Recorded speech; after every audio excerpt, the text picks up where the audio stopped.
Nagwa sa pagpangusisa sang independent panel sang medical experts nga makasarang pa si Anay Presidente Rodrigo Duterte nga magatubang kang magpartisipar sa pre-trial proceedings sang International Criminal Court o kun ICC. Sandig sa findings sang panel, competent ang Anay Presidente para magpakigbahin sa proceedings. Sa siyam kapahina nga obserbasyon ni ICC Deputy Prosecutor niyang, ginapanawagan sini sa ICC Pre-Trial Chamber 1 nga maghibo na sang konklusyon nga may ikasarang ukon kapasidad pa si Duterte sa mga proceedings sang ICC, lakip na sa confirmation hearing.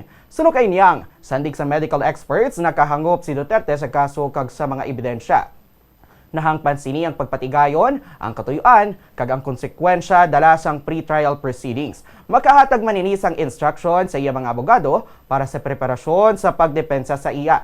Ginsiling man sang prosecutor nga nagapakuno-kuno lang si Duterte sang gin-assess ini sa mga eksperto. Kag hindi mapatihan ang mga reklamo sini kaangot sa iya ikaayong lawas. Bangod sini nga findings, ginduso sang deputy prosecutor nga mag-resume na ang proceedings batok sa former president. Ginbali naman sang abogado ni Duterte nga si Nicholas Kaufman ang joint report sang panel. Nag-request si Kaufman sang evidentiary hearing. Iniagod nga may kahigayunan na magtimbang nga partido nga maatagan sa konklusyon sang mga eksperto. Ang ilarason sa among nga konklusyon kag ang paagi nga ginagamit sang sila ang nag-interview. Matandaan nga ang unang repetisyon ang kampo ni Duterte nga i-adjourn ukon tapuson na ang proceedings.